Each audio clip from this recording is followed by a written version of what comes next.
Pertanyaan ketiga, Ustadz minta penjelasannya dari surat Al-Hujurat ayat 13. Gitu Ustadz. Al-Hujurat ya, ayat 13. 13 mah lain ngajawab ngaji ya. Panjang ya. Saya ambil ringkasan ya. Dari Imam Ibnu Katsir ya. Ada beberapa catatan yang disampaikan oleh Imam Ibnu Katsir ketika menjelaskan surat Al-Hujurat ayat 13. Pertama, yaitu ayat ini menceritakan asal muasal bangsa, yaitu berasal dari bapak dan ibu yang sama, yaitu Adam dan Hawa. Maka dari situlah digunakan ungkapan sya'bun, syu'ub wa qabail. Syu'ub level dan ruang lingkupnya lebih luas daripada qabilah. Jadi syu'ub, qabilah, jamaah, ta'ifah. Maka syu'ub itu lebih luas. Baru kemudian qabilah, setelah itu ada yang lebih kecil. Ada istilah fasail, asyair, amair, abkhad dan lain sebagainya. Jadi bahasanya Quran menggunakan komunitas yang terbesarnya. Oke. Bagi Bapak Ibu yang pernah ikut kajian tentang perkembangan suku bangsa lalakon Adam, karena kita tahunya Adam itu hanya 4 putranya yang kembar disilang, Iklima dan Labuda. Padahal anaknya itu 40. 20 kali kelahiran karena kembar. Makanya saya sering mengingatkan gini, Ustaz Hilman turunan Adamnya, kumaha mun Adamna teu ngaku gitu. Nah, kita paling lemah ngapalkeun karuhun. Kaluhurna teh pegat. Kehebatan orang Arab. Tidak akan diakui turunan Arab lamun teu apal lalakon me kaluhur. Urang paling sampai tingkat bao atau uyut. Bao jangaware udeg-udeg geus teu apal. Apal udeg-udeg bahasa eta. Bahasa Prancis. Geus teu apal budak ayeuna kan. Nah, itulah yang disebut dengan syu'ban. Wa qabail. Diambil komunitas yang tertinggi bahwa kalian teh sederek. Sedulur. Yaitu Sa'adam jeung Hawa. Berarti antar kita tidak ada lebih apapun dari sisi nasab, setara. Cek bahasa orang, tidak boleh rasis karena kita sama, satu turunan. Beda kulit anger we asalna sarua ti Adam jeung Hawa.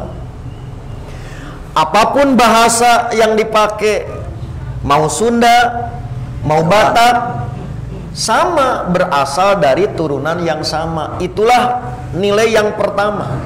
Surat Al-Hujurat ayat 13, secara nasab, secara gen kita setara. Tidak ada satu mulia di antara kita dengan yang lain. Dua, dalam hal ini Nabi mengingatkan pentingnya urang apal bahasa kata bangna pancakaki. Apa budak milenial pancakaki apa udah? Bahasa Jerman. Terus apa meureun pancakaki. Jadi pentingnya mengenal nasab, duduluran.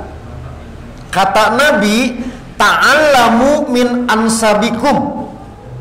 Pelajarilah nasab-nasab kalian. Apa manfaatnya? Mata siluna bihi arhamakum. Dengan mengenal nasab, maka kalian akan lebih mempererat silaturahmi antar sederek, antar durur, dengan cara ilmu tentang nasab.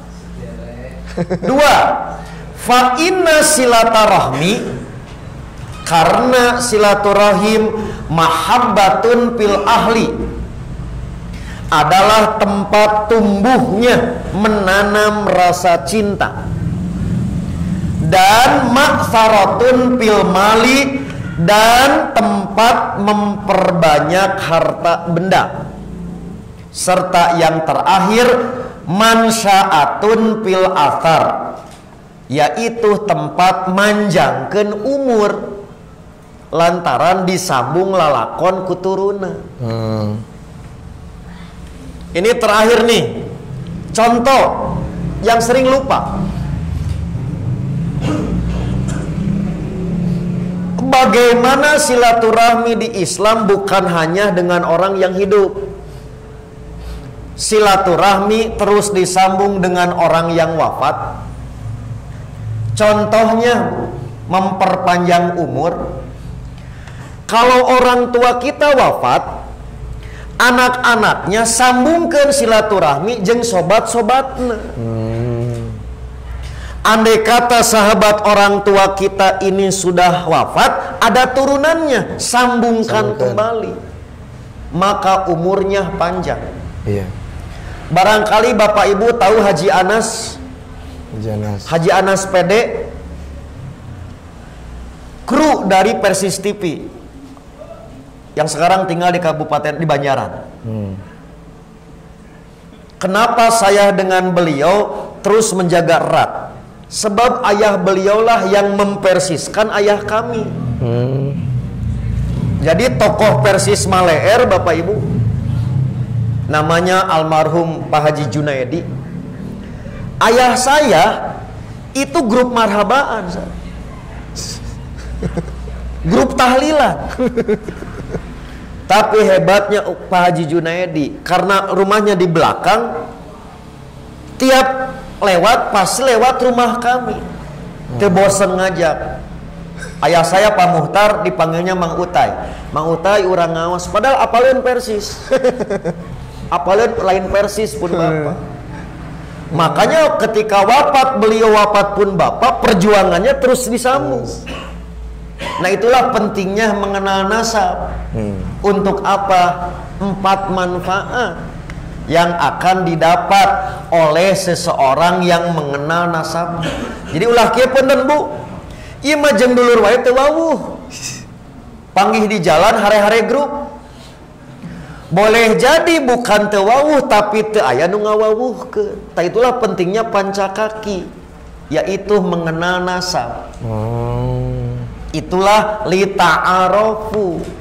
Kenapa mengenal syu'ub, mengenal kabilah, li ta'arofu, supaya kalian saling mengenal, maka ikatan silaturahmi secara nasab akan bisa dijaga, melahirkan 4 manfaat.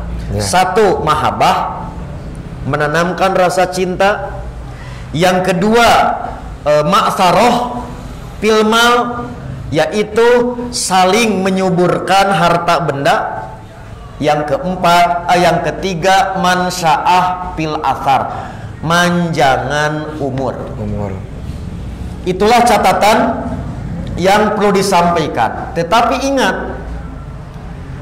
akhir ayat ini ditutup dengan ukuran di antara saudara dengan ukuran sejati. Inna akramakum indallahi atqakum. Dulur aya modal, maka akan diikat abadi duduluran kalau satu frekuensi. Maka frekuensi itu ukurannya adalah takwa.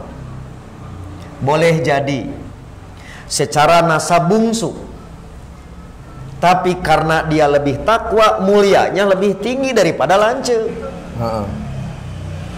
Boleh jadi semua saudaranya jadi jelema. Dah jelema mah masih kena can jelema. Jadi jelemaan. Kabeh jadi jelema cek dunia. Cek dunia. Si A dianggap teu sukses tapi boga takwa.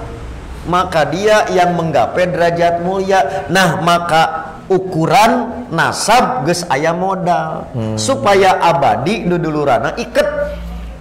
dengan satu frekuensi, yaitu takwa. Karena itulah menjadi ukuran di hadapan Allah. Begitulah kira-kira maksud surat Al-Hujurat. Sekali lagi, yang diringkas dari penjelasan Imam Ibnu Katsir di dalam tafsirnya saat menjelaskan surat Al-Hujurat ayat 13 ini. Ya. Demikian Ustadz Hilman, pertanyaan yang ke-400. 400. Ya. Sekarang ke 500.